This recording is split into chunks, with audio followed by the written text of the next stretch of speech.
जय जय रघुवीर समर्थ. समर्थ आपल्याला अर्चन भक्ती नाम या समासावर निरूपण सांगतात. दशक चौथा नवविधा भक्ती नाम, त्यातील समास पाचवा अर्चन भक्ती नाम. श्रीराम समर्थ. मागा झाले निरूपण चौथ्या भक्तीचे लक्षण. आता ऐका सावधान पाचवी भक्ती. श्रीराम समर्थ. समर्थ म्हणतात की मागील समासात आपण पाद्य सेवन या समासाचं समर्थांनी आपल्याला निरूपण सांगितलं. समर्थ आपल्याला आज पाचवी भक्ती म्हणजे अर्चन भक्ती या समासावर निरूपण सांगतात. पाचवी भक्ती ते अर्चन. अर्चन म्हणजे देवार्चन, शस्त्रोक्त पूजा विधान केले पाहिजे. समर्थ म्हणतात की अर्चन ही पाचवी भक्ती. समर्थ म्हणतात की अर्चन ही पाचवी भक्ती आहे. अर्चन म्हणजे देवार्चन करणे. अर्चन म्हणजे देवार्चन करणे, पण ते शास्त्रोक्त विधीप्रमाणे यथासांग केले पाहिजे. त्याची पूजा ही यथासांग केली पाहिजे, उत्तमाची केली पाहिजे आणि शास्त्रामध्ये जे सांगितलं आहे त्या पद्धतीने पूजा यथासांग आपल्याकडून घडली पाहिजे असं समर्थ आपल्याला इथे सांगतात. नाना आसने उपकरणे, वस्त्रे अलंकार भूषणे, मानस पूजा मूर्ती ध्याने या नाव पाचवी भक्ती. समर्थ म्हणतात की नाना प्रकारचे आसने.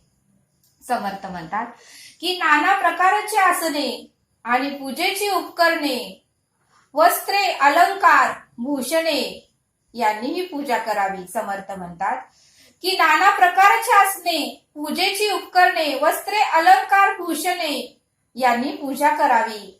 मनात मूर्तीचे ध्यान करावे. समर्थ म्हणतात की मनात मूर्तीचे ध्यान करावे आणि तिची मनापासून पूजा करावी, तिची मानस पूजा करावी.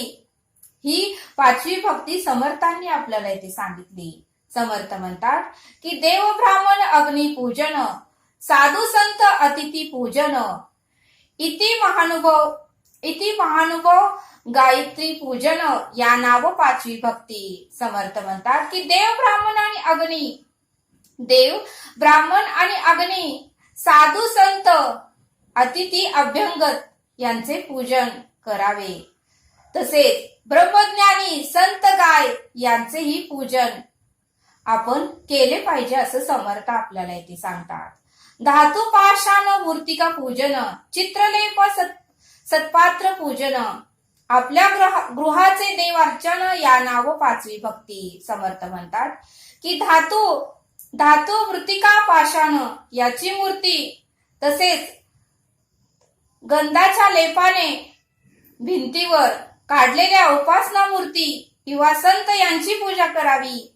तसेच आपल्या घरातील देवाचीही आपण पूजा करावी. यालाच पाचवी भक्ती म्हणतात असं समर्थ आपल्याला इथे सांगतात. सीरा सप्तकीत नावकिंत, शालिग्राम शंकले चक्रकीत, लिंगे सूर्यकांत सोमकांत, बाण तांदळे नर्मदे. समर्थ म्हणतात की 7 किंवा 9. समर्थ म्हणतात की 7 किंवा 9 शुभचिन्हे असलेले दगड व शालिग्राम चक्रकिंत दगडाचे तुकडे, शिवलिंग, सूर्यकांत, चंद्रकांत, मणी, शंकराचे बाण, तांदळे व नर्मदेतील गोटे इत्यादीचीही पूजा करावी असं समर्थ आपल्याला इथे सांगतात. भैरव भगवती मल्हारी, मुंजा नृसिंह बनशंकरी, नाना नानी नाना परी, पंचरत्न पूजा. समर्थ म्हणतात की भैरव देवी भगवती मल्हारी, नृसिंह बनशंकरी, मुंजा नृसिंह बनशंकरी, नाग, निरनिराळ्या प्रकारच्या देवतेचा छाप असलेली नाणी, पंचायतानी म्हणजे गणेश, सूर्य, शक्ती, शिव, विष्णू या मुख्य 5 देवतेचीही पूजा व अर्चन भक्ती आपण केली पाहिजे असं समर्थ आपल्याला इथे सांगतात. गणेश, शारदा, विठ्ठल मूर्ती, रंगनाथ जगन्नाथंडाव मूर्ती, श्रीरंग हनुमान गरुड मूर्ती देवार्चन पूजाव्या. समर्थ म्हणतात की गणेश, शारदा, विठ्ठल यांची मूर्ती, गणेश, शारदा, विठ्ठल यांची मूर्ती, तसेच रंगनाथ जगन्नाथ, नटराज यांच्या मूर्ती, श्रीरंग, हनुमंत, गरुड यांच्याही मूर्तीचे पूजा करावी असं समर्थ आपल्याला इथे सांगतात.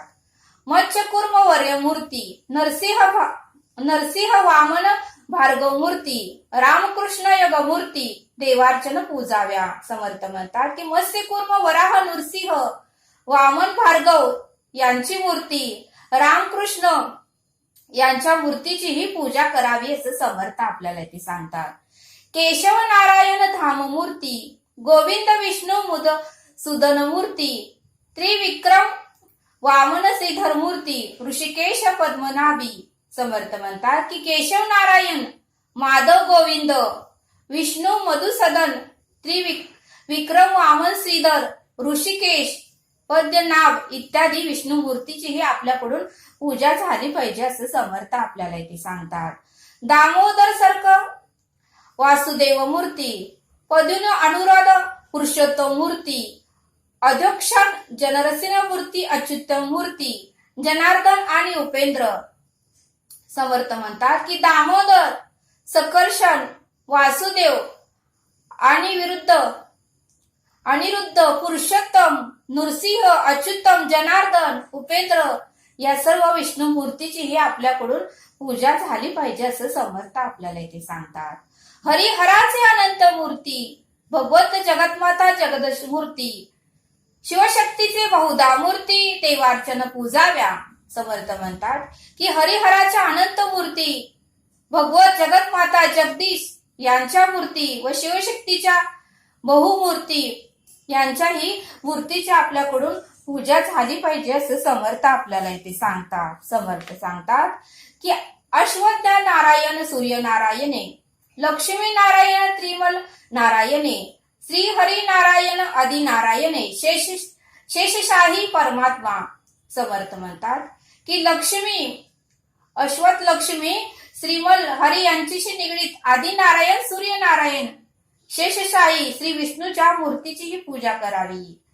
आयशा परमेश्वराची मूर्ती पाहो जाता उदंड असती, त्याचे अर्चन करावे भक्ती पाचवी ऐसी. समर्थ म्हणतात की अशा कित्येक मूर्तीचे परमेश्वर भावाने पूजा करावी. अशा कितीतरी मूर्त्या आहेत, या परमेश्वराच्या मूर्तीचे मनोभावाने पूजा करावी अशी पाचवी भक्ती आहे असं समर्थ आपल्याला इथे सांगतात. याही वेगळे कुलधर्म सोडू नये अनुक्रम, उत्तम अथवा माध्यम करीत जावे. समर्थ म्हणतात की याशिवाय आपल्या घरी जे कुलधर्म जसे चालत आले आहेत, याशिवाय आपल्या घरी जे कुलधर्म चालत आले आहेत त्यांचेही पालन करावे आणि त्यांच्याही मूर्तीची पूजा करावी आणि तेही सोडू नये. परंपरा उत्तम अथवा माध्यम रीतीने सांभाळत जावे असं समर्थ आपल्याला इथे सांगतात. जस्वमाता माया राणी, बाळा बबुली मनविना, पूजा मागिनी जोगिनी कुलधर्म करावी. समर्थ म्हणतात की जाख माता मायराणी, बाळ बबुला मानविना, मागिनी जोगिनी यांची पूजा कुलधर्म प्रमाणे करावी असं समर्थ आपल्याला इथे सांगतात. नाना तीर्थ क्षेत्रास जावे, तेथे त्या देवाचे पूजन करावे, नाना उपचारी अर्चावे परमेश्वरासी. समर्थ म्हणतात की नाना तीर्थ क्षेत्राच्या ठिकाणी जावे, तेथे त्या देवताचे पूजन करावे, नाना प्रकारच्या उपचारांनी परमेश्वराची अर्चन करावे असं समर्थ आपल्याला इथे सांगतात. पंचामृत गदाक्षते, पुष्प परिवार दवे बहुते, धूपदीप असंख्याते निरंजन कापुराची. समर्थ म्हणतात की पंचामृत गदक्षता फुले, चंदनानी सुगंधी द्रव्ये, धूपदीप कापुराची निरंजने परमेश्वराला अर्पण करावी असं समर्थ आपल्याला इथे सांगतात. समर्थ सांगतात की नाना खाद्य नैवेद्य सुंदर, नाना फळे तांबूल प्रकार, दक्षिणा नाना अलंकार दिव्यांबरे वनमाळा. समर्थ म्हणतात की अनेक खाद्यपदार्थाचे रुचकर नैवेद्य परमेश्वराला दाखवावे. विडे, दक्षिणा, दागिने, वस्त्रे, वनमाळा परमेश्वराला अर्पण कराव्यात असं समर्थ आपल्याला इथे सांगतात.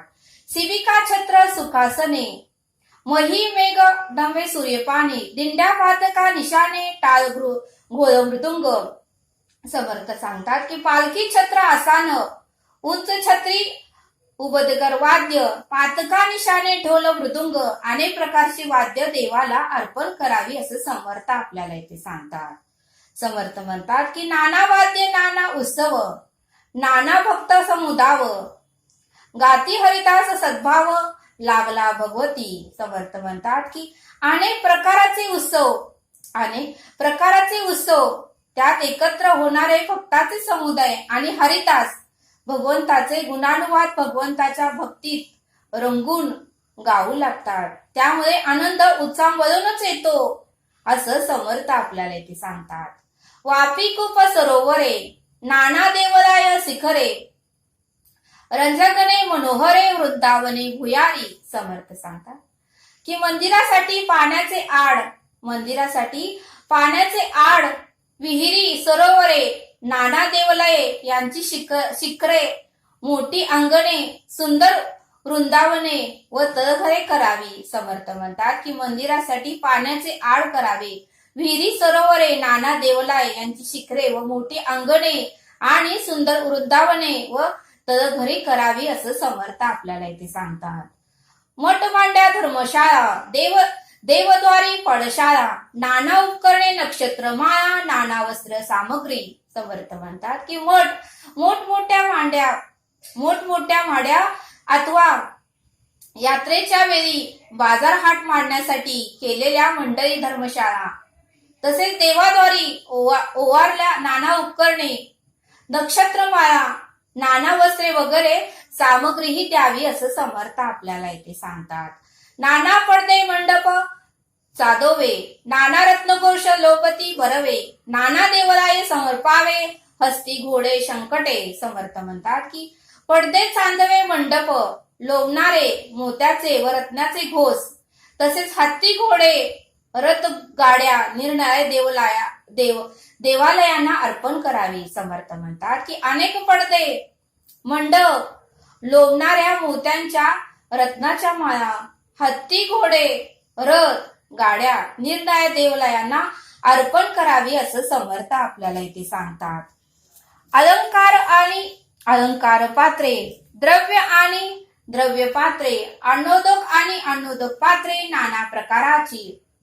समर्थ म्हणतात की अलंकार आणि ते ठेवण्याच्या पेट्या, द्रव्य आणि त्या ठेवण्याच्या पेट्या, अन्नोदक आणि त्यासाठी लागणारे ताटे, वाट्या, भांडी, पातेले, हंडे, कळशा वगैरे अनेक प्रकारची भांडी देवाला अर्पण करावी.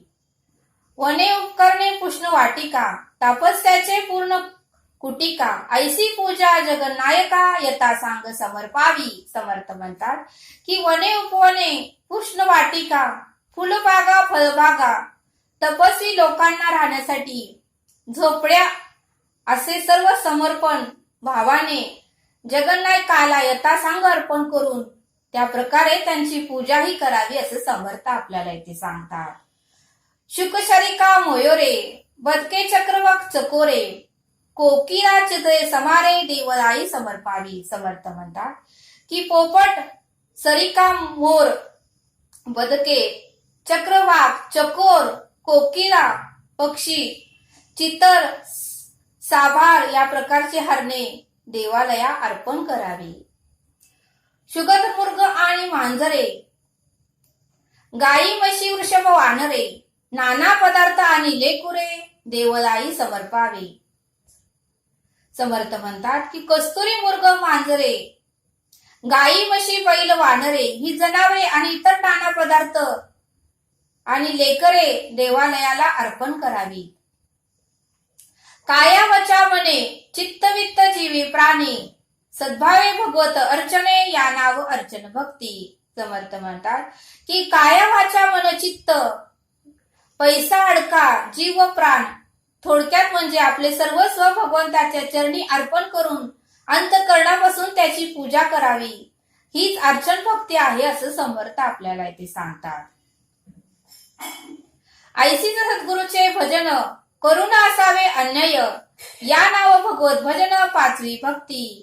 समर्थ म्हणतात की अशा प्रकारे श्री सद्गुरूंची पूजा करून त्यांना अन्य भावाने शरण जावे आणि त्यांची मनापासून पूजा करावी, अशी पाचवी भक्ती आहे असं समर्थ आपल्याला इथे सांगतात.